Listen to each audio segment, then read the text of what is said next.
Hey there, fourth graders. I hope you had a fantastic weekend. I know mine was great. Um, so here we are. Welcome to a new week. I just want to show you guys the sign that I have in my dining room. It says "Let's stay home." It's just funny because it's not really, we don't really have a choice these days for that. So it's not "Let's stay home." I should cross it out and just have it say "Stay home." So we're continuing to talk about question-answer relationships, or that there are 4 different kinds of questions. So we've done the top 3 questions so far. We've done right there, go questions, questions that are straight in the text that we can find. We've done think and search questions, where you have to slow down and maybe find some connections across texts. And then we've done author and you questions, where you try to get into the brain of the author and ask why they asked the certain question they asked. So today we're going on to on my own questions, or questions where you kind of have to make a connection with what's going on in the story, with what's going on in your personal life or your perceptions. So let's remember I've got a kid crying. Hold on a second. So remember, we can take these 4 types of questions and group them into 2 kind of categories. So there's questions that you find the answer straight in the book, and those are the right there and the think and search questions. Those are ones where we're using mainly the text to find our answer within our brain, sort of helping and guiding the process, a little bit of background knowledge. And then the other type of questions are in your head questions, which is where we're using primarily what's going on in our brain, and then also supporting that with details in the text. So we're going to review last Thursday. I asked a few author and you questions, and then you all presented your own. And I've been super, super duper impressed with what you guys have come up with so far. So we're going to review the author and me questions for a few minutes. And then I will go through and talk to you about on my own questions. So, if you remember the author and me questions that, this should say author me right here, but the answers are in the text, and you have to really try and think why the author would make a part in the book or things in the book as a specific way. So these are kind of more opinion-based questions, but they do need to be supported by evidence from the text. So Vera was answering. So my 2 questions was, how did having Violet and Myrtle as characters in the story make it different than if just Violet was trying to find Chloe? And see, this one, you're going to have to use details from the text to support your answer, but there's no, real right or wrong way. You're going to have to kind of think like the author thought, because the author chose to have both those characters. So we've got to figure out and think, why would the author choose that? And then, do you think Mr. Martin is a dangerous criminal? So Vera says because there's more people, or because I think it was a mistake. I liked this one. This is Lexi's question that she asked. How does Miss Dexter's attitude affect the way Violet feels about herself and Myrtle? And I think that's a great question to ask. If you remember, Miss Dexter is the one that doesn't really like Myrtle and is kind of being whiny about Myrtle coming along on the trip.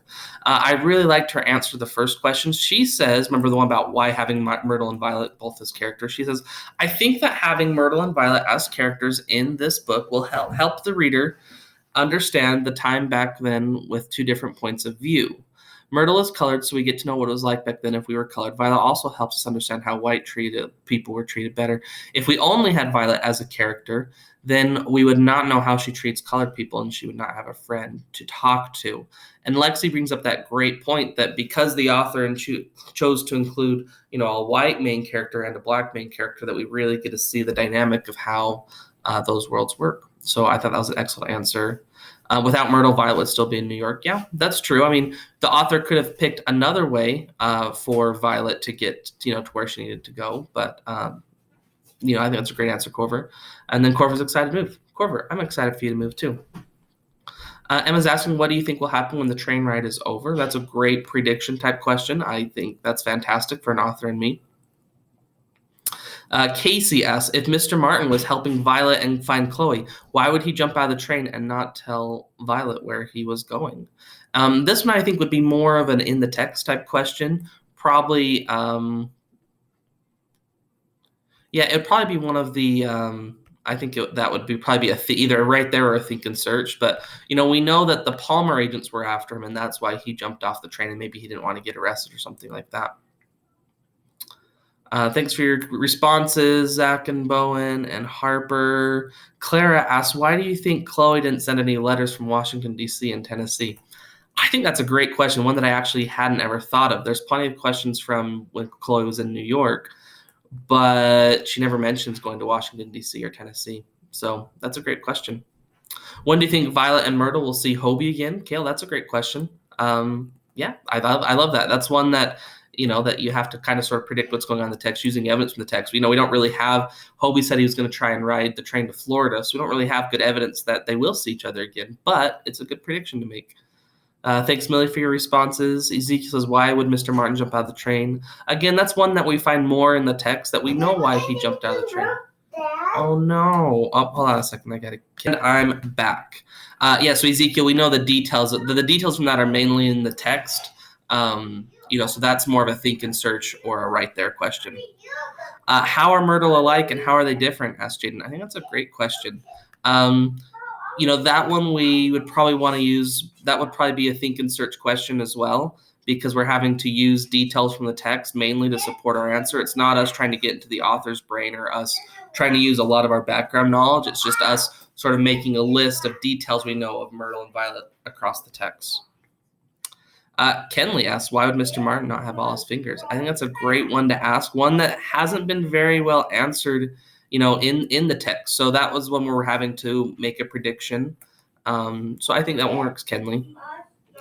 Why do you think people meet the most on trains? Sarah, that's a great question. There has been a lot of meeting people on trains in this book, hasn't there? Thanks for your responses, Bennett. Thanks for your responses, Kylie. Addie asks, I wonder if Mr. Martin is not a criminal, then why are they after him?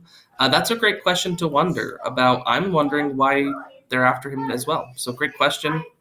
Tag asks, why was he hiding? Tag, I think that's a fantastic question too, that I hope that we find that answer in the text later, that we figure out why Mr. Martin is running from the law. And then Uwali and Lindy, thank you so much for your responses. So let's get on to we already reviewed author and me questions. Let's get on to on my own questions. So these are ones that really just needs a little bit of information from the text, but it's mostly providing, background from your own life or details from your own life. So it's, have you ever done something brave, or what was it? When have you felt proud or rode your bike for the first time? What do you think it would be like to ... What do you think about ... So the main thing with these are questions that are connecting with with the text, but asking for your own experience or your own opinion on something. So this one, the key is to think about what you've already know, and then think about what you've read in the text before and try to make connections between the two. The answer for these isn't found in the text, that you have to use your own ideas and experiences to answer the question. These ones are a little more abstract, but they're also a little bit more fun to answer. So I hope, when I show you the next 3 questions I have on the Harry Potter examples of all my own questions, that you kind of start to get a feel for them. But these are ones that are mainly asking for the reader's life experience or opinion on things. So this first one, have you ever faced off against a mountain troll? I like this one because it uses details from the text, but mountain trolls aren't real. And so I'm going to cross that one out as not a good example of a question, because it kind of needs to be questions that are, that you could actually answer. Mountain trolls aren't real, so you can't face off against one. So it's not really a very good question to ask. But, it'd be great if we could. The next one, have you ever found a place where you felt like you really belonged? How did it make you feel? Kids in the background. Have you ever found a place where you felt like you really belonged?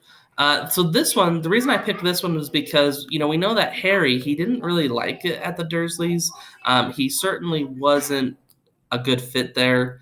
They didn't really take care of him, even though they were his family. But now he goes to Hogwarts and he feels like he has just found this place that he's missed out on his whole life. So that's why this is a great question, is because it connects to something from the text, but it's asking for your own perception on it. So how did it make you feel? And so you could answer that. Where has been a place where you felt like you really belong? Maybe it's with your family. Maybe it's at school. Maybe you joined a sports team. Maybe you're in chess club, something like that. This next one says, have you ever tried to learn a new sport? What made it easy or difficult? I think this is a great question to ask for on my own as well, because it's connecting to something from the book. We know that Harry Potter learned the new sport of Quidditch. And then it's asking what made it easy or difficult for you when you had to learn a new sport. So I hope you get a feel for what these types of questions are. It's asking for the reader's personal experiences or opinions that connects to something in the text. So there'll be 2 Hope Chest questions below, and then like we've been doing, please remember to ask your own Hope Chest question. And thank you so much for your hard work. Have a great day. Bye-bye.